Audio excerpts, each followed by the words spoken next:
ओम शांति। 3/5/26 की मुरली है। Revise date है 18/1/2010 का रिवाइज है। और मुरली की हेडिंग है ब्रह्मा बाप समान नष्टो मोह स्मृति स्वरूप बनने के लिए मन का टाइम टेबल बनाकर कर्म योगी अशरीरी बनने का अभ्यास करो। क्या करना है? नष्टो मोह स्मृति स्वरूप कब बनेंगे हम? जब हम मन का एक टाइम टेबल सेट करेंगे। जैसे सारे दिनचर्या का हम टाइम टेबल सेट करते हैं, वैसे मन का एक टाइम टेबल सेट करेंगे। कर्म करते हुए भी योग रहेगा उस कर्म के साथ, और अशरीरी बनने का अभ्यास हमें करेंगे, तब हम नष्टो मोह बनेंगे। तो आज बाप दादा कह रहे हैं, आज चारों ओर के बच्चों में विशेष स्नेह समाया हुआ है। आज के दिन को कहते ही हैं स्मृति दिवस। 18 जनवरी की मुरली है ना, तो इसलिए बाबा कह रहे हैं आज का दिन क्या है? स्मृति दिवस।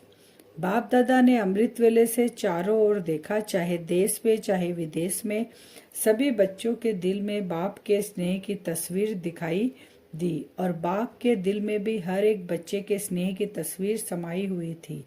आज के दिन को विशेष स्नेह का स्मृति का दिवस कहते हो। बाप दादा ने अमृत वेले से भी पहले बच्चों के तरफ से अनेक स्नेह के मोतियों की मालाएं देखी। हर एक बच्चे के दिल में ऑटोमेटिक यह गीत बज रहा है, मेरा बाबा ब्रह्मा बाबा मीठा बाबा। और बाप दादा के दिल में यह गीत बज रहा है, मीठे बच्चे प्यारे बच्चे। आज हर एक के अंदर और शक्तियों के सिवाय स्नेह की शक्ति ज्यादा समाई हुई है। यह परमात्मा स्नेह, ईश्वरीय स्नेह सिर्फ संगम युग पर ही अनुभव होता है। यह परमात्मा स्नेह अनुभवी ही जाने, जो हर एक बच्चे को सहज योगी बना देता है।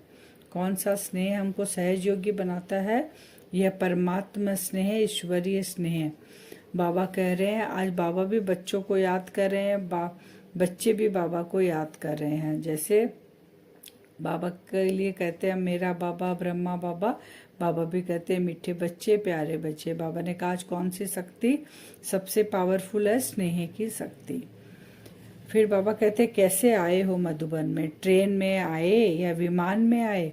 सबकी सूरत में स्नेह समाया हुआ है, तो स्नेह के प्लेन से पहुंच गए ना। कुछ भी करना पड़ा, लेकिन स्नेह के प्लेन में सभी पहुंच गए हो। जहाँ स्नेह होता है वहाँ कितना भी कुछ हो वो दिखाई नहीं देता, सब साइड हो जाता है। एम है हमारा, अगर बाबा से स्नेह तो हम वहाँ पहुंच ही जाते हैं। आज के दिन को स्मृति दिवस कहा जाता है, लेकिन स्मृति दिवस के साथ साथ समर्थी दिवस भी कहा जाता है। समर्थी दिवस क्यों है? आज के दिन को ताजपोशी का दिन भी कहा जाता है, क्योंकि आज के दिन बाप दादा ने विशेष ब्रह्मा बाप ने निमित्त बने हुए महावीर बच्चों को विश्व सेवा का ताज पहनाया। जब ब्रह्मा बाबा अव्यक्त हुए तो सारी शक्तियां बच्चों को विल कर दी ना। तो महावीर बच्चों को बाबा ने क्या पहनाया? ताज पहनाया, जिम्मेवारी का ताज पहनाया ब्रह्मा बाबा ने। तो इसलिए ताजपोशी का दिन है। ब्रह्मा बाप खुद अननोन हुए और बच्चों को विश्व सेवा के स्मृति का तिलक दिया। बच्चों को करणहार बनाया और स्वयं करावनहार बने। अपने समान फरिश्ते रूप का वरदान देकर लाइट का ताज पहनाया, और बाप दादा ने जो ताज तिलक का वरदान दिया उसी प्रमाण बच्चों का करते हुए देख बाप दादा भी खुश है। तो बाबा ने क्या कहा? खुद बन गया बाबा करावनहार, और हम सब बच्चों को करणहार बना दिया बाबा ने। तो अमृत वेले बाबा कह रहे बहुत अच्छी रीति से अनुभव करते हैं हम सब अमृत वेले जब करते हैं। अशरीरपन का भी अनुभव करते हैं हम अमृत वेले, लेकिन जब कर्मयोगी बनने का समय आता है तो दोनों काम, योगी का भी और कर्म का भी, दो काम इकट्ठे करने में फर्क पड़ जाता है। अमृत वेले स्थिति ठीक रहती है, जैसे फिर हम कर्म में आते हैं बाबा कहते हैं उसके साथ भी योग को जोड़ना है, क्योंकि हम हैं कर्म योगी। तो वही बाबा क्लियर कर रहे हैं। तो उस समय क्या होता है, फर्क पड़ जाता है, बैलेंस नहीं रह पाता है। पुरुषार्थ करते हैं कि कर्म और योग का बैलेंस हो, लेकिन जैसे अमृत वेले शक्तिशाली अवस्था का अनुभव करते हैं वैसे कर्म में फर्क पड़ जाता है, मेहनत करनी पड़ती है। और बाप दादा ने सभी बच्चों को कह दिया है कि विश्व का विनाश अचानक होना है। अगर सारा दिन अटेंशन के बजाय किसी भी धारणा की कमी होने के कारण कर्मयोगी की स्टेज में फर्क आता है तो विश्व के विनाश की डेट को बाप दादा अनाउंस नहीं करेंगे। लेकिन अपना जीवन काल समाप्त कब होना है यह मालूम है। बाबा क्या कह रहे हैं, अगर कर्मयोगी की स्टेज में फर्क है, कर्म करते करते योग नहीं है, उसी समय अगर बाबा कह रहे हैं विनाश हो जाए, अचानक होगा, तो हमारी स्थिति कैसी रहेगी। तो हम बाबा हमारी स्थिति, हम कौन सी स्मृति में हम रहते हैं सारा दिन काम करते हुए, ये बाबा कहते हैं इसके ऊपर हमको बोलते हैं अंतमति सो गति, वैसा ही हमारी गति होगी लास्ट की। इसलिए बाबा बार बार बोलते हैं हर कर्म के साथ योग को जोड़ दो। तो बाबा कह रहे हैं जैसे अनाउंसमेंट नहीं होगी विनाश के पहले, तो वैसे तुम सोचो कि तुम्हारी जो मृत्यु है, जैसे कोई को मालूम है कि मेरा मृत्यु फलानी डेट पर होना है मालूम, वह हाथ उठा, वो अचानक कुछ भी हो सकता है, कोई प्रकृति का कारण बनता है तो कितने का मृत्यु साथ में हो जाता है। तो विश्व के डेट के संकल्प से अलबेला नहीं बनना। तो ये क्या, ये मृत्यु कब आएगी ये नहीं पता, अचानक आएगी ये भी। तो बाबा कहते हैं वैसे अचानक विनाश होगा, इसलिए विश्व के डेट के संकल्प से अलबेला नहीं बनना। कब वो डेट आएगी, हाँ जब आएगी तब बन जाएंगे, ऐसे अलबेला नहीं बनना। डेट के पहले खुद को स्वयं को तैयार करना है, क्योंकि मेरी मृत्यु कब होगी उसी दिन विनाश है।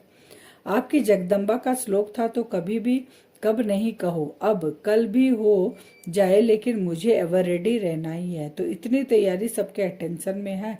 अपना कर्मों का हिसाब चुकतू किया, 4 ही सब्जेक्ट ज्ञान योग सेवा और धारणा, 4 ही तरफ, चारों में ही तैयारी है।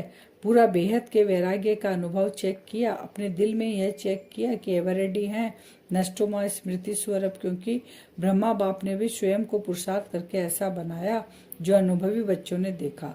कोई भी तरफ यह वातावरण नहीं था, कोई हिसाब किताब का। अचानक अशरीरी बनने का अभ्यास, अशरीर बनाकर उड़ गए। बाबा का अचानक हुआ, शाम के समय बाबा मुरली क्लास करके आए, उसके बाद तो बाबा का बहुत कल का अभ्यास किया था अशरीरी बनने का, अशरीर बनकर उड़ गए। कोई ने समझा कि ब्रह्मा बाप जाने वाले, लेकिन नष्टोम हुआ। कोई भी नहीं समझे, इतने बच्चे थे बाबा के। बच्चों के हाथ में हाथ होते कहाँ आकर्षण रही, फरिश्ता बन गए। हाथ में हाथ दिया, सारा विल किया, सारा एनर्जी ट्रांसफर किया, बाबा ने सब कुछ दे दिया बच्चों को और फरिश्ते बन उड़ गए। बच्चों को फरिश्ता बनाने का तिलक दे गए। इसका कारण बहुत समय अशरीरपन का अभ्यास रहा। बिना अभ्यास के वो अवस्था स्थित नहीं हो सकती है। इसीलिए बाबा भी चाहते हैं मेरे बच्चे इस शरीर में रहते हुए आत्मा ये प्रैक्टिस कर ले कि मैं फरिश्ता हूँ, अशरीरीपन का अभ्यास कर ले कि शरीर छूट जाए तो तकलीफ नहीं हो, इसलिए आत्मा चली जाए। कई अनुभवी बच्चे जो साथ रहे उन्होंने अनुभव किया, कर्म करते करते ऐसे अशरीरी बन जाते तो यह जो कर्म योग में अंतर पड़ जाता है, इसका कारण कर्म करते स्मृति में इमर्ज नहीं होता। मैं आत्मा हूँ, यह तो सब जानते ही हैं, लेकिन मैं आत्मा कौन सी आत्मा हूँ, मैं करावनहार आत्मा हूँ और ये कर्मेंद्रिया करणहार है। माने कौन सी आत्मा है, मालिकपन वाली। कर्मेंद्रिया मेरे वश में है, मैं जैसे चाहूंगा मैं करावनहार हूँ, कर्मेंद्रियों को चलाऊंगा। तो करावनहार का स्वमान कर्म करते स्मृति स्वरूप में रहे। चाहे कर्मेंद्रिय से कर्म कराना, लेकिन मैं करावनहार हूँ, मालिक हूँ। इस सीट पर अगर सेट है तो कोई भी कर्मेंद्रिया ऑर्डर में रहेगी। बिना सीट पर सेट होते कोई किसी का कहना नहीं मानता है। जैसे ब्रह्मा बाप का अनुभव सुना कि ब्रह्मा बाप ने शुरू में यह अभ्यास किया, जो रोज दिन की समाप्ति के समय इन कर्मेंद्रियों की राज दरबार लगाते थे। पुराने बच्चों ने यह डायरी देखी होगी, तो रोज दरबार लगाते थे। बाबा अपनी चेकिंग करते थे, ब्रह्मा बाबा दरबार लगाते थे कर्मेंद्रियों की। कर्मेंद्रियां कहीं चंचल हुई, मेरे ऑर्डर प्रमाण चली कि नहीं चली, सूक्ष्म कर्मेंद्रिया, स्थूल कर्मेंद्रिया, सबका दरबार लगाते थे।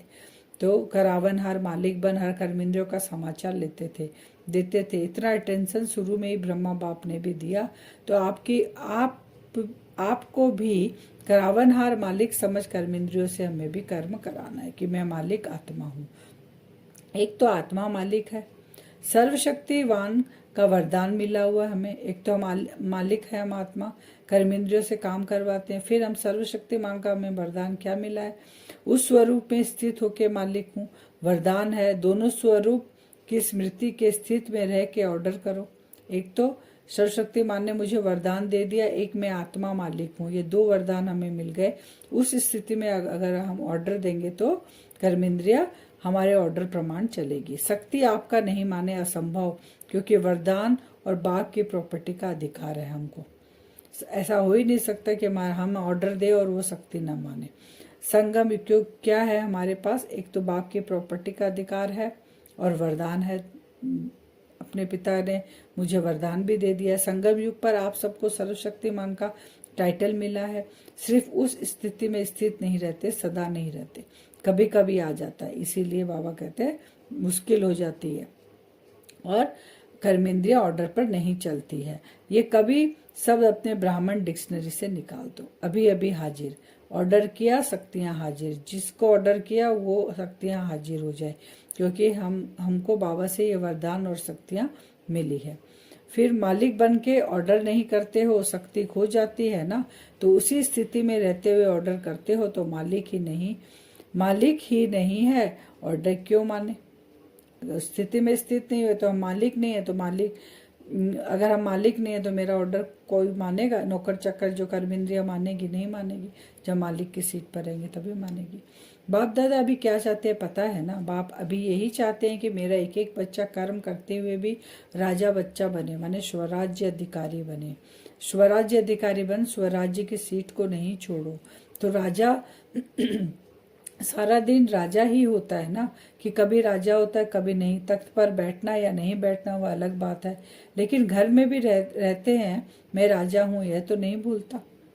अगर कोई राजा है असली में, बाबा कह रहा है, तो वो सीट पर सेट होता है, सीट पर बैठता है, जाके दरबार लगती है तो अपना जो डिसीजन है वो अपने सभी को बोलते हैं ना कि इस तरह से काम करना है। राजा उस हक से सबको बोलता है, ऑर्डर देता है।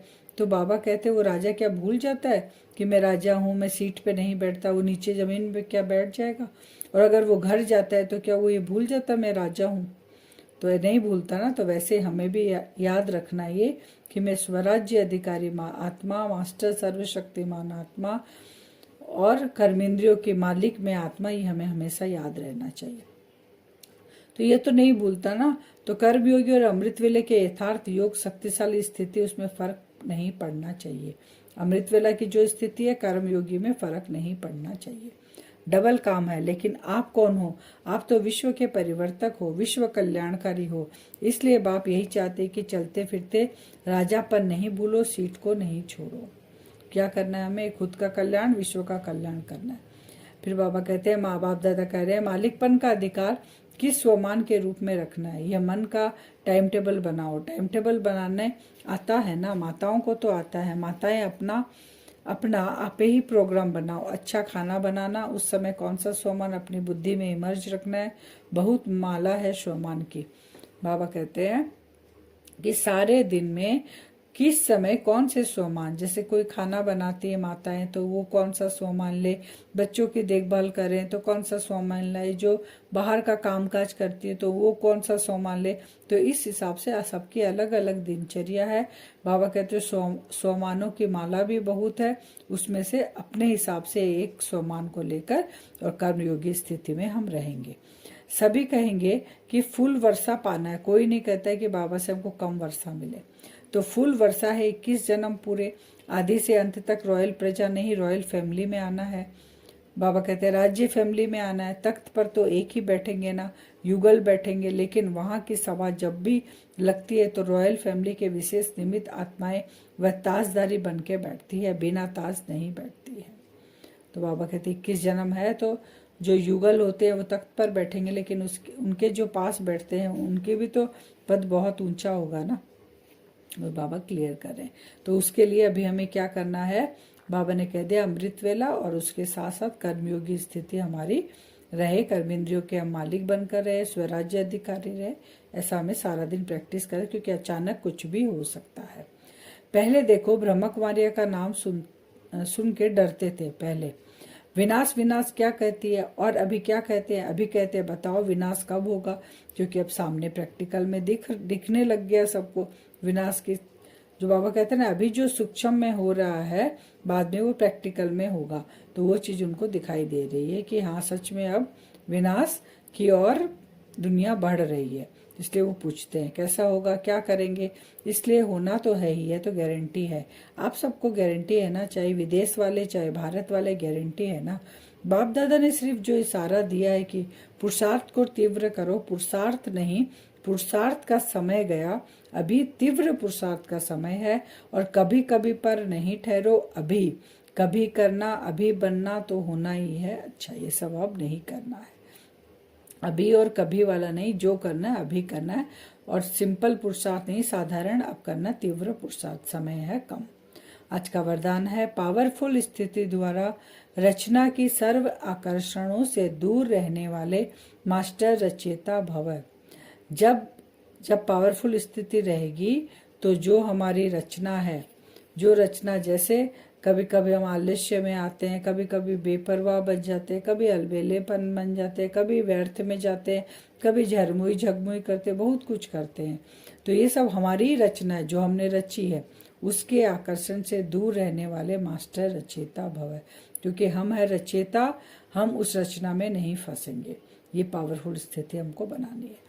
तो विस्तार है, जब मास्टर रचयिता, मास्टर नॉलेजफुल की पावरफुल स्थिति व नशे में स्थित रहेंगे, तब रचना की सर्व आकर्षणों से परे रह सकेगी। क्योंकि अभी रचना और भी भिन्न भिन्न रंग ढंग रूप रचेगी। इसलिए अभी बचपन की भूले, अलबेलेपन के भूले, आलस्य के भूले, बेपरवाह के भूले जो रही हुई है, उन्हें भूल कर अपने पावरफुल शक्ति स्वरूप, शस्त्रधारी स्वरूप, सदा जागते ज्योत स्वरूप को प्रत्यक्ष करो, तब कहेंगे मास्टर रचयिता। स्लोगन है, मन की स्थिति में ऐसा हार्ड बनो जो कोई भी परिस्थिति उसे पिघला न दे।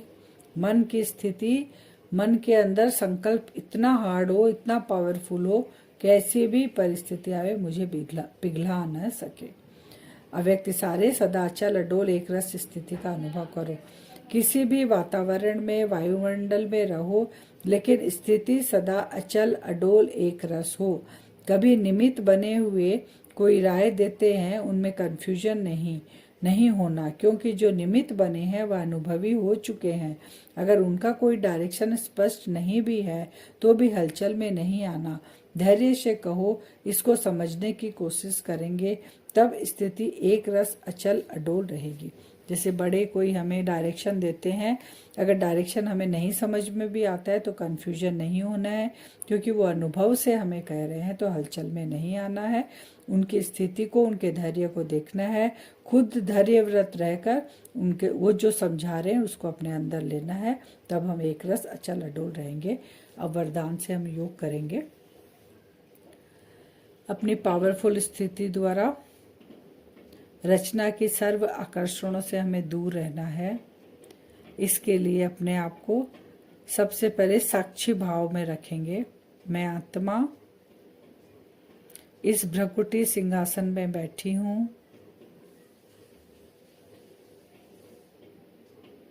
मैं कौन सी आत्मा हूँ, ये संकल्प करें। मैं वो पावरफुल आत्मा हूँ जिसे स्वयं भगवान ने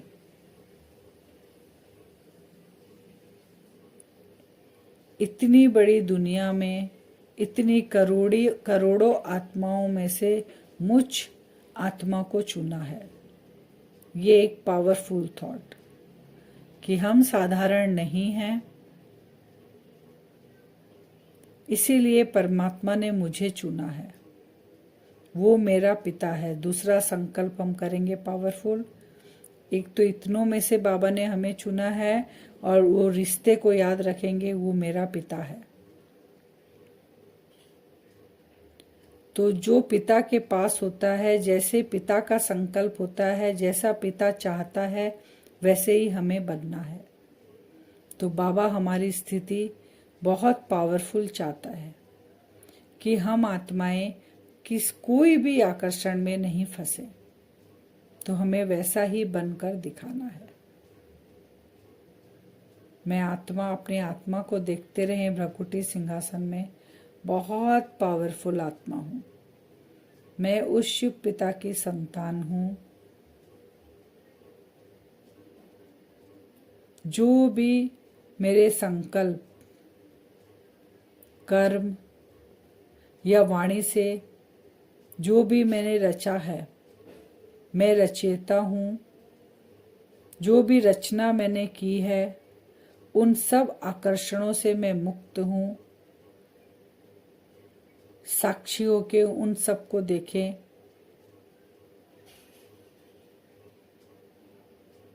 आकर्षणों से मुक्त मैं आत्मा उस शिव पिता की संतान हूं।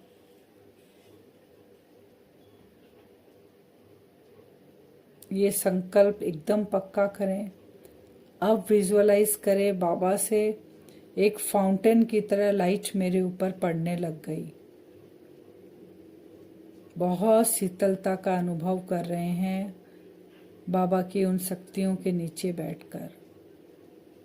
मुझ आत्मा की रची हुई जो भी रचना है, वो सब मुझसे दूर भाग रही हैं। इस पॉजिटिव एनर्जी को वो सहन नहीं कर पा रही।